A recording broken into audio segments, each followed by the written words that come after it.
اگر کوئی اپنا بھلا چاہتا ہے اسے چاہے جس کو خدا چاہتا ہے۔ اعوذ باللہ من الشیطان الرجیم، بسم اللہ الرحمن الرحیم۔ پروگرام شرعی احکامات کے ساتھ اور تراویح کے بقیہ مسائل کے ساتھ ایک مرتبہ پھر آپ کی خدمت میں حاضری کا شرف حاصل ہے۔ ہمارا مسئلہ یہ چل رہا تھا کہ تراویح کی جماعت سنت موقدہ علی الکفایہ ہے، یعنی پورے محلے میں سے اگر چند لوگ بھی جماعت قائم کر لیتے ہیں تو بقیہ سب بری الذمہ ہو جائیں گے۔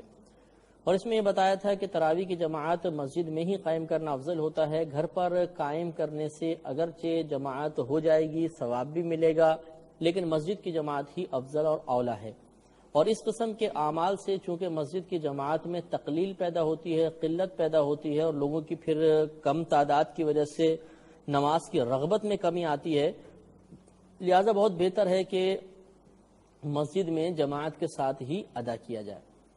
یہ بھی یاد رکھیں کہ بعض لوگ یہ پوچھتے ہیں کہ ہماری مسجد میں دو جماعتیں ہوتی ہیں، ایک نچلی منزل پر ایک اوپری منزل پر، تو کیا یہ دو جماعتیں تراویح کی ایک ہی مسجد میں قائم کرنا جائز ہے؟ تو یہ صورت غیر مناسب صورت ہوتی ہے، کیونکہ اس میں عموماً تنازع ہو جاتا ہے، جھگڑا ہو جاتا ہے، امام حضرات میں آپس میں چپکلش پیدا ہو جاتی ہے، کیونکہ پھر لوگ چمگویاں کرتے ہیں کہ جی اوپر والے بہت اچھا پڑھتے ہیں، بعض کہتے ہیں نیچے والے اچھا پڑھتے ہیں، اوپر والے اچھا نہیں پڑھتے ہیں، اور پھر اس میں فتنہ فساد کا بھی شدید اندیشہ ہوتا ہے، لہٰذا ایک مسجد میں ایک ہی تراویح کی جماعت قائم ہونا بہتر ہوتا ہے۔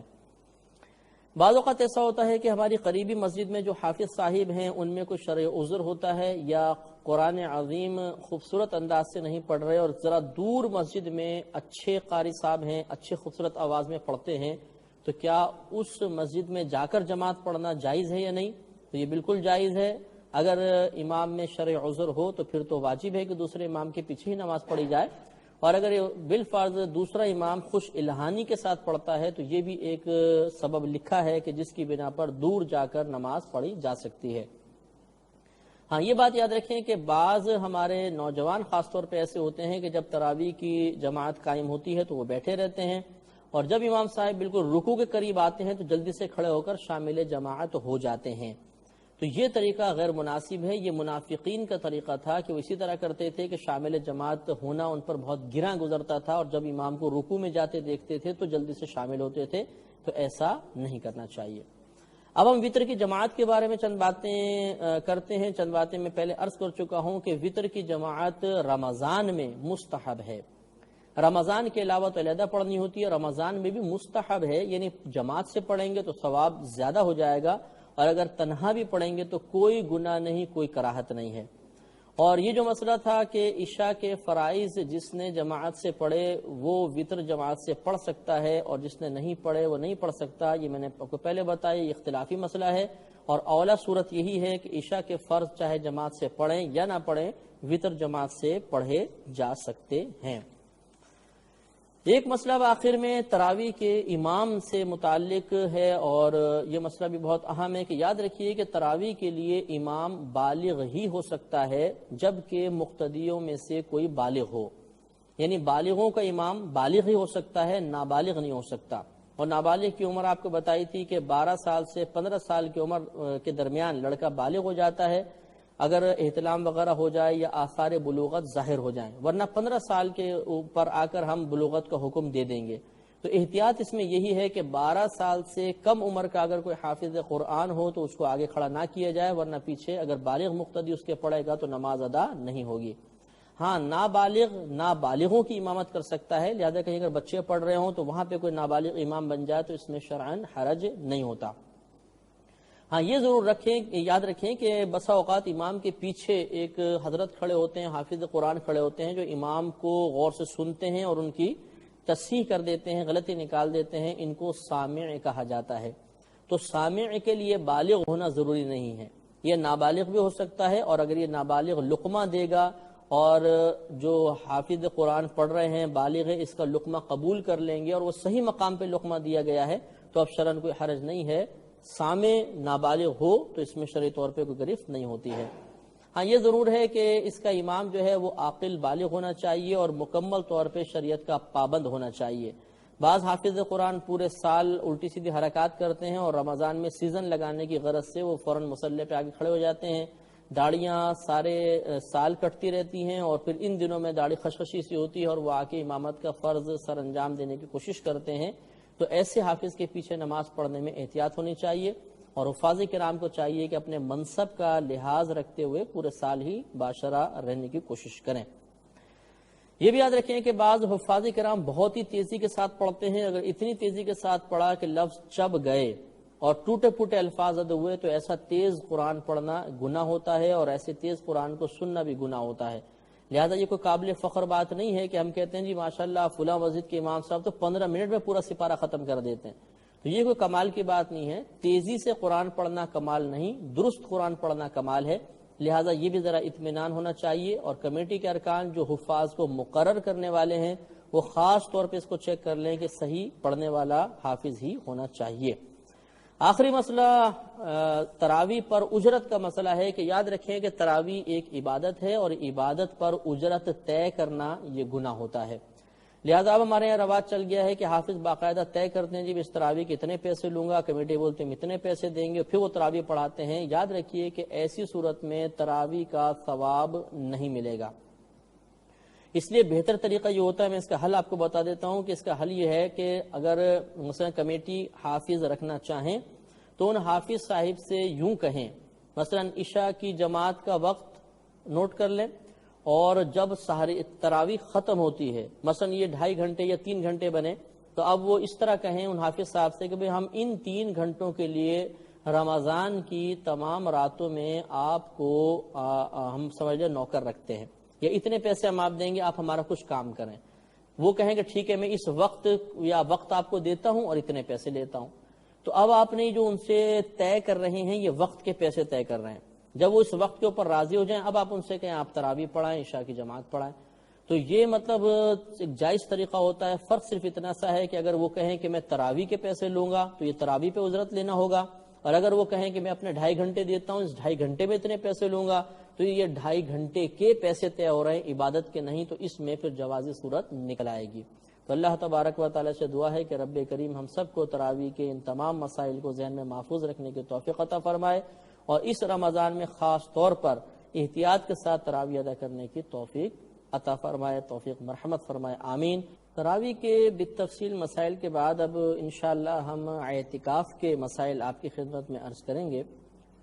اعتکاف بھی ایک بہت ہی بہترین عبادت ہے، اور یہ سال میں فقط ایک مرتبہ، خصوصاً جس کا تعلق رمضان سے ہوتا ہے تو سال میں ایک ہی مرتبہ آتی ہے، تو اس عبادت سے بھی ہمیں ضرور برکات حاصل کرنی چاہیے، اور اللہ تعالیٰ کی بارگاہ سے جو انعامات معتکفین پر نازل ہوتے ہیں ان سے حصہ حاصل کرنے کی کوشش کرنی چاہیے، اور کم از کم اپنی پوری زندگی میں ایک بار تو اعتکاف کرنا ہی چاہیے۔ اس سے پہلے کہ میں اعتکاف کے فضائل اور اعتکاف کے دیگر مسائل کے بارے میں عرض کروں، پہلے ہم اس کی اقسام بیان کرتے ہیں کہ اعتکاف کی 3 قسمیں ہوتی ہیں۔ ایک اعتکاف واجب ہوتا ہے، دوسرا اعتکاف سنت مؤکدہ علی الکفایہ ہوتا ہے،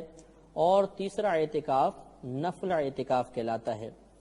واجب اعتکاف تو وہ ہوتا ہے جو ہم نے منت وغیرہ مانی ہو، جب ہمارا وہ کام ہو جائے گا تو ہم پر اعتکاف واجب ہوگا۔ مثال کے طور پر کوئی شخص بیمار ہے، اس نے اللہ کی بارگاہ میں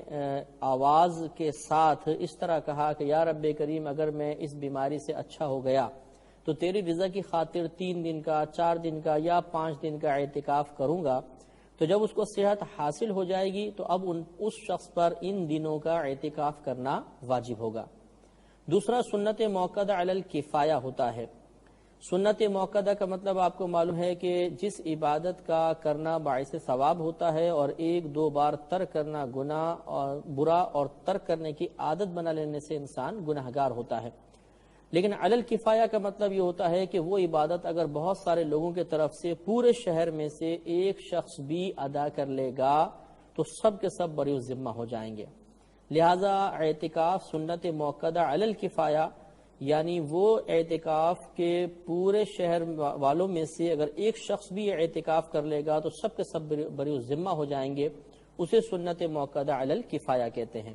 اور یہ ہی رمضان کے آخری 10 دنوں کا اعتکاف ہوتا ہے۔ اور تیسرا ہوتا ہے مستحب یا نفل اعتکاف، اور وہ اعتکاف یہ ہے کہ جب بھی ہمیں موقع ملے ہم مسجد میں جائیں تو فوراً نفل اعتکاف کی نیت کر لیں۔ نیت دل کے پختہ ارادے کو کہتے ہیں، لہذا جب کوئی شخص مسجد میں داخل ہو اور یہ دل میں ارادہ کر لے کہ میں اعتکاف سے ہوں تو اس کا نفل اعتکاف یا مستحب اعتکاف شروع ہو جائے گا اور اس کو ثواب ملتا رہے گا۔ تو یہ جو واجب اعتکاف ہوتا ہے اور سنت موقدہ علی الکفایہ جو رمضان کا اعتکاف ہے، ان دونوں میں شرط ہوتی ہے کہ روزہ رکھا جائے، بغیر روزے کے یہ اعتکاف ادا نہیں ہوتے،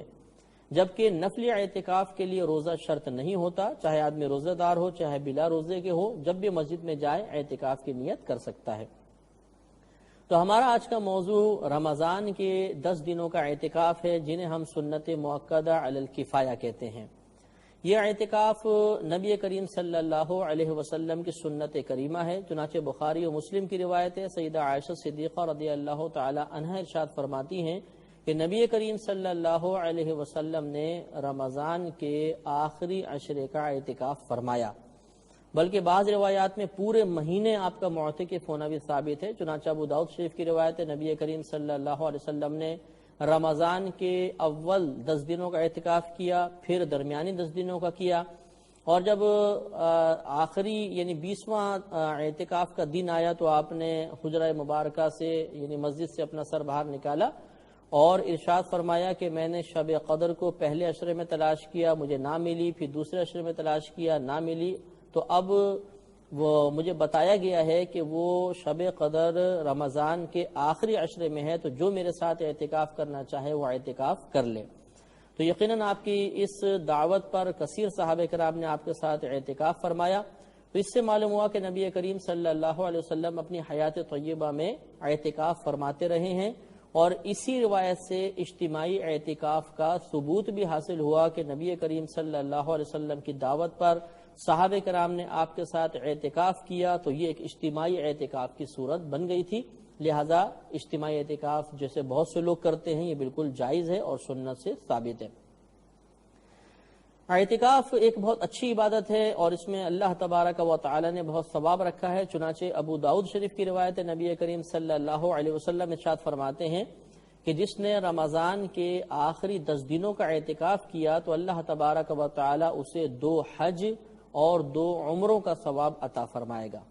تو اس لیے بہت ہی افضل عبادت ہوئی کہ 2 حج اور 2 عمرے، اور خود سیاہ ستہ کی ایک روایت سے ثابت ہے، کوئی ایسا بھی نہیں کہ موضوع حدیث ہو، لہٰذا ہمیں اس سے فائدہ اٹھانا چاہیے اور کم از کم زندگی میں ایک بار تو اعتکاف ضرور کرنا چاہیے۔ اب یاد رکھیں کہ اعتکاف کسے کہتے ہیں۔ اعتکاف کا مطلب یہ ہوتا ہے کہ بانیت عبادت اللہ تبارک و تعالی کی رضا کی خاطر مسجد میں اپنے آپ کو روک لینے کا نام اعتکاف ہے۔ تو معتکف وہی شخص ہوتا ہے جو اللہ کی رضا کی خاطر عبادت کی نیت سے مسجد میں اپنے آپ کو 10 دن تک روکے رکھتا ہے، تو یہ اعتکاف سنت موقدہ ہوتا ہے، وہ معتکف کہلاتا ہے اور اس کو یہ ثواب وغیرہ حاصل ہوگا۔ اس اعتکاف کے لیے جامع مسجد ہونا، یعنی جس مسجد میں جمعہ ادا کیا جاتا ہے ایسی مسجد کا ہونا شرط نہیں ہے، لہذا یہ ایسی مساجد میں بھی ہو سکتا ہے جہاں پر جمعے کے علاوہ جماعت قائم ہوتی ہو، جمعہ قائم نہ ہوتا ہو، بلکہ فقہا نے حالات زمانہ کو دیکھ کے ارشاد فرمایا، جسے رد المحتار میں فتاوی شامی جس کو کہتے ہیں، علامہ ابن عابدین رحمۃ اللہ علیہ نے لکھا کہ اب اس میں مزید آسانی یہی ہے کہ لوگ ہر قسم کی مسجد میں اعتکاف کر سکتے ہیں، چاہے اس میں جماعت باقاعدہ ہوتی ہو یا نہ ہوتی ہو۔ ہاں یہ ضرور ہے کہ اگر آپ نے ایسی مسجد میں اعتکاف کیا جہاں جمعہ نہیں ہوتا مثلا، تو آپ جمعے کی نماز کے لیے دوسری مسجد میں جا سکتے ہیں، ختم ہو جائے تو پھر اپنی مسجد میں آ جائیں۔ اسی طریقے سے اگر اس مسجد میں جماعت باقاعدہ نہیں ہوتی اور قریب مسجد میں جماعت ہو رہی ہے تو جا کر وہاں پہ جماعت سے نماز پڑھ سکتے ہیں اور واپس اپنی مسجد میں آ جائیں، تو اس سے اعتکاف پہ فرق نہیں پڑے گا۔ یہ بھی یاد رکھیں کہ سب سے افضل اعتکاف مسجد الحرام میں، جو مکہ المکرمہ کی مسجد ہے جس میں کعبۃ اللہ موجود ہے، اس مسجد میں اعتکاف کرنا سب سے زیادہ افضل ہے۔ اس کے بعد مسجد نبوی میں، یعنی نبی کریم صلی اللہ علیہ وسلم کی مسجد میں، اس کے بعد جس مسجد میں جمعہ ہوتا ہے، پھر اس کے بعد جس مسجد میں جمعہ نہیں ہوتا لیکن جماعت ہوتی ہے، اور اس کے بعد اس مسجد میں جس میں جمعہ اور جماعت کچھ بھی نہیں ہوتی۔ تو یہ ترتیب ہے ثواب کے اعتبار سے، تو سب سے زیادہ ثواب مسجد الحرام کا اور دوسرے مقام نمبر پر مسجد نبوی کا ثواب ہے۔ یاد رکھیں کہ خواتین بھی رمضان کا اعتکاف کر سکتی ہیں۔ سیدہ عائشہ صدیقہ رضی اللہ تعالی عنہا سے روایت ہے کہ نبی کریم صلی اللہ علیہ وسلم کے پردہ فرما جانے کے بعد آپ کی ازواج اعتکاف کیا کرتی تھیں، لیکن یہ یاد رکھیں کہ عورت کے لیے مسجد میں جا کر اعتکاف کرنا مکروہ ہوتا ہے۔ یہ گھر میں ہی اعتکاف کریں گی، لیکن اس کے لیے ضروری ہوتا ہے کہ یہ اپنے گھر میں ایک نماز کی جگہ مخصوص کر لیں، یا پہلے ہی جگہ مخصوص ہو تو اس کو کہتے ہیں مسجد بیت، یعنی گھر کی مسجد۔ اس مسجد بیت میں یہ اعتکاف کریں گی، یعنی اس حصہ زمین پر جس کو نماز کے لیے مخصوص کیا اسی میں یہ سوئیں، ادھر ہی مطلب یہ کہ عبادات وغیرہ ادا کریں۔ صرف قضاء حاجت کے لیے گھر کے بقیہ حصے میں جا سکتی ہیں، باقی اسی حصے میں اپنا وقت گزارنے کی کوشش کریں گی۔ بعض ہماری بہنیں سوال کرتی ہیں کہ کیا خواتین کسی ایک گھر میں اجتماعی اعتکاف کر سکتی ہیں یا نہیں؟ تو جیسے کہ ابھی آپ کو بتایا کہ مسجد بیت عورت کے اعتکاف کے لیے ضروری ہے، تو لہذا اگر خواتین محلے کی خواتین کوئی ایک گھر کا ایک کمرہ مکمل طور پہ نماز کے لیے مخصوص کر دیں تو پورا مسجد بیت بن سکتا ہے اور اس میں اجتماعی اعتکاف ممکن ہے۔ لیکن اس میں چند چیزوں کا دھیان رکھنا ضروری ہے۔ ایک یہ کہ خواتین اپنے گھر سے اس گھر تک آئیں تو درمیانے راستہ باعث فتنہ نہ ہو۔ جس گھر میں اعتکاف کرنا چاہتی ہیں اس میں کوئی نامحرم نہیں ہونا چاہیے۔ اس کے علاوہ خواتین اعتکاف کے دوران تمام شرعی قیود کا لحاظ رکھیں۔ فضول باتیں کرنا، غیبت کرنا، چغلی کرنا، یہ مطلب چیزیں اعتکاف کی نورانیت کو زائل کر دیتی ہیں، لہذا ان سے بچنا بہت ہی ضروری ہے۔ تو اگر اجتماعی اعتکاف میں اس قسم کی خرافات شامل ہو جائیں تو پھر وہ جائز نہیں ہوگا۔ ہاں اگر وہ سب مطلب اپنے گھر سے باپردہ طریقے سے آتی ہیں اور جو اعتکاف کے بنیادی مقاصد ہیں انہیں پورا کرتی ہیں تو پھر اس طرح اجتماعی اعتکاف کرنے میں حرج بھی نہیں ہوتا۔ جیسے کہ پہلے میں نے آپ کو عرض کیا کہ سنت موقدہ علی الکفایہ اعتکاف کے لیے روزہ رکھنا شرط ہے، بغیر روزے کے یہ اعتکاف نہیں ہو سکتا۔ لہذا روزہ ہوگا تو اعتکاف ہو سکتا ہے۔ اگر کوئی شخص بیمار ہے اور وہ روزہ کسی وجہ سے نہیں رکھ سکتا تو پھر وہ یہ سنت موقدہ اعتکاف بھی ادا نہیں کر سکتا۔ پھر اگر وہ اعتکاف کرنا چاہتا ہے تو نفل اعتکاف کی نیت سے اس طرح مسجد میں وہ استقامت کر سکتا ہے، ٹھہر سکتا ہے، لیکن سنت موقدہ اعتکاف ادا کرنے کے لیے روزہ رکھنا شرط ہے۔ یہ بھی یاد رکھیں کہ جب انسان معتکف ہوگا تو ایک بات تو اس میں یاد رکھیں کہ معتکف ہونے کے لیے بالغ ہونا شرط نہیں ہوتا۔ نابالغ بھی اعتکاف کر سکتا ہے، لیکن وہ سمجھدار ہونا چاہیے جو مسجد کے آداب سمجھتا ہو اور مسجد میں نہ دوسروں کے لیے تکلیف کا باعث بنے، نہ خود مطلب کوئی غلط حرکات کرے، یہ ضروری ہے۔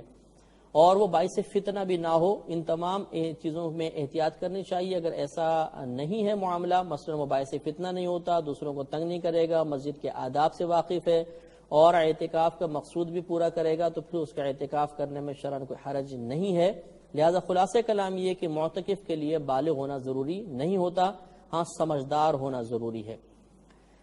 اعتکاف کے لیے پردے لگانا بھی ضروری نہیں ہے۔ بعض لوگ سمجھتے ہیں کہ حجرہ ٹائپ بنائیں گے سفید کپڑوں کا لگا کر تو پھر ہی اس میں اعتکاف ہو سکتا ہے، ورنہ نہیں، تو ایسا نہیں ہوتا۔ یہ یکسوئی کے لیے خالی لگایا جاتا ہے، اور نبی کریم صلی اللہ علیہ وسلم کے زمانے اقدس میں ایسے پردوں کا کوئی رواج نہیں تھا۔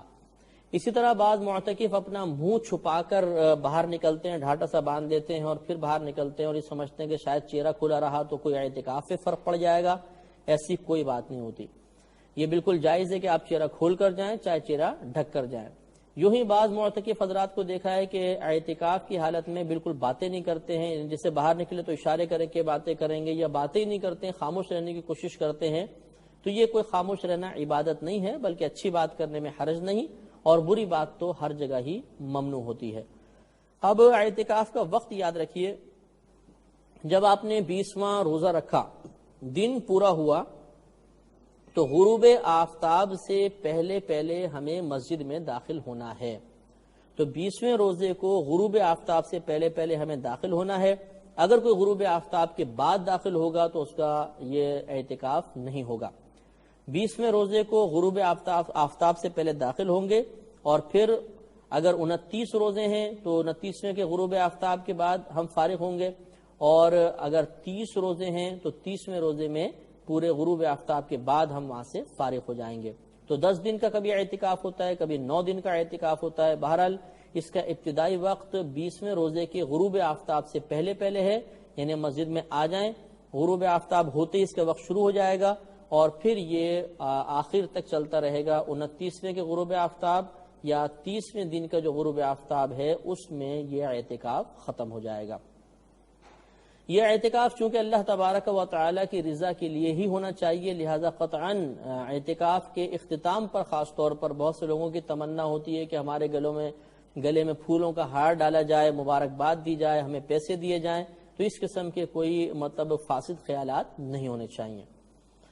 اب سوال بیدار ہوتا ہے کہ دوران اعتکاف ہم کیا کریں؟ تو یاد رکھیے کہ معتکف سمجھ لیجئے اس لیے مسجد میں آتا ہے کہ وہ اللہ تبارک و تعالی سے مغفرت کا پروانہ لے کر جائے، لہذا معتکف حضرات کو چاہیے کہ وہاں پر سونے کی کثرت کرنے سے بہتر یہ ہے کہ اپنے اوقات کو تقسیم کر لیں، مختلف عبادات کے لیے ڈیوائیڈ کر لیں، اس طریقے سے کہ مثال کے طور پہ اس سے اتنے وقت میں قرآن عظیم کی تلاوت کروں گا، اس میں نوافل پڑھوں گا، اس میں اپنی سابقہ زندگی کی قضا نماز ادا کروں گا، اتنے وقت میں مطالعہ کروں گا، اتنے وقت میں درس کروں گا یا درس سنوں گا۔ تو یہ چیزیں اپنے آپ ٹائم کچھ اپنے اس طرح تقسیم کر لیں گے تو انشاءاللہ کوئی وقت ضائع نہیں ہوگا اور اعتکاف کی برکات سے مکمل طور پہ فائدہ حاصل ہوتا رہے گا۔ تو معتکف مسجد میں ہر کام وہ کر سکتا ہے جو جائز کام ہوتا ہے، لہذا قرآن پاک کی تلاوت کرنا، ذکر الہی کرنا، درس سننا، نعت پڑھنا، نعت سنانا۔ بعض لوگ یہ سوال کرتے ہیں کہ کیا مائک استعمال کر سکتے ہیں کہ نہیں؟ تو معتکف کی آواز اگر مسجد سے باہر نکلے تو کوئی اعتکاف سے فرق نہیں پڑتا، تو لہذا اگر وہ مائک استعمال کرنا چاہیں تو مائک بھی استعمال کر سکتے ہیں، بشرطے کہ کسی کے لیے باعث تکلیف نہ ہو، لیکن اس سے اعتکاف پہ کوئی فرق نہیں پڑے گا۔ تو اس طریقے سے اپنے اوقات اور خاص طور پر شب قدر جب آئیں، ان تاک راتوں میں تو خصوصاً پوری رات عبادت کرنی چاہیے، معتکف کو سونا ہرگز نہیں چاہیے۔ بہرحال سونا منع بھی نہیں ہے، لیکن اچھا ہے اپنا جا کر وقت گزاریں اور زیادہ سے زیادہ اللہ تبارک و تعالی کی رضا حاصل کرنے کی کوشش کریں۔ اب یاد رکھیں کہ معتکف کے لیے مسجد سے بلا عذر باہر نکلنا ممنوع ہوتا ہے، یا ہم یہ کہہ سکتے ہیں کہ بعض چیزیں ایسی ہیں جن سے اعتکاف ٹوٹ جاتا ہے۔ ان میں ایک چیز یہ ہے کہ اگر انسان بغیر کسی حاجت کے مسجد سے ایک لمحے کے لیے بھی باہر گیا، چاہے بھول کر ہی نکل گیا ہو، اس کا اعتکاف فوراً ٹوٹ جائے گا۔ لہذا اب تو مسجد کی 4 دیواری میں وضو خانے بھی ہیں، استنجا خانے بھی ہیں، تمام چیزیں ہوتی ہیں۔ پہلے دور میں نہیں ہوتی تھیں تو لوگوں کو مسجد سے باہر نکلنا پڑتا تھا اور جا کے وہ قضائے حاجت وغیرہ پوری کرتے تھے۔ اب یہ تمام معاملات مسجد کی 4 دیواری میں ہیں،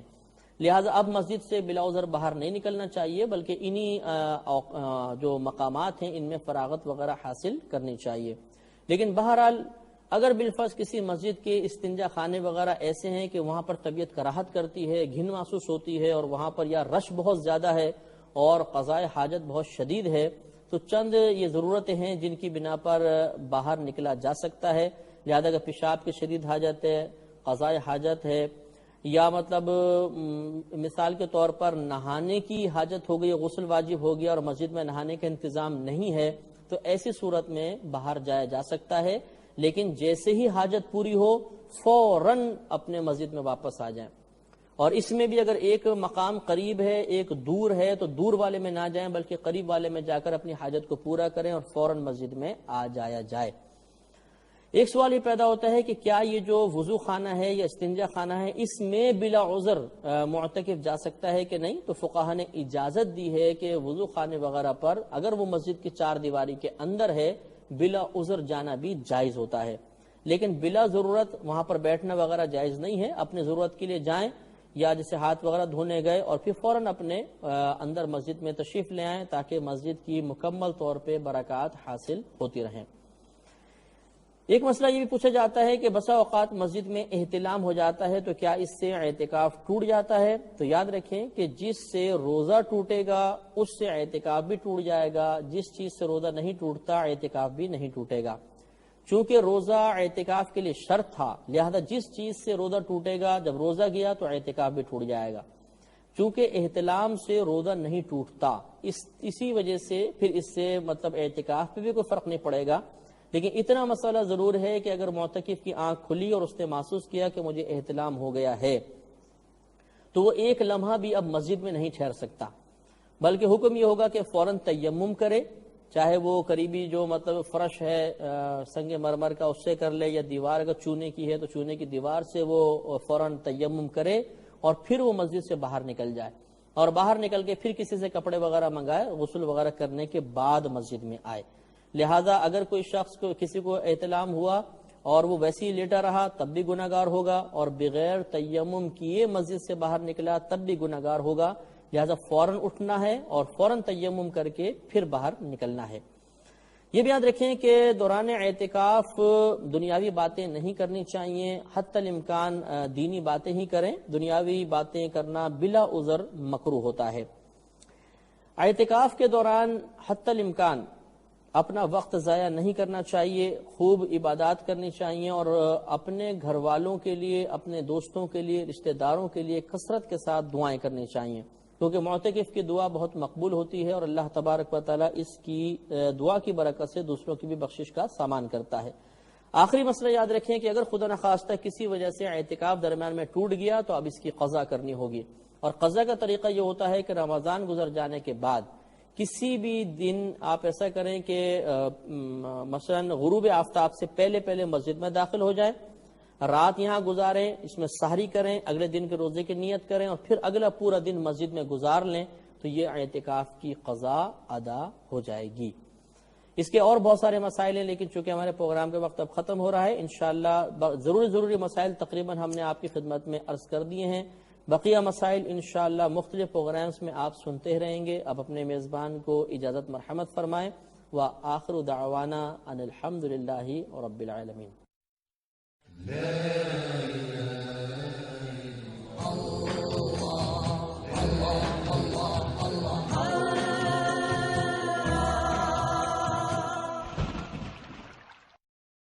اگر کوئی اپنا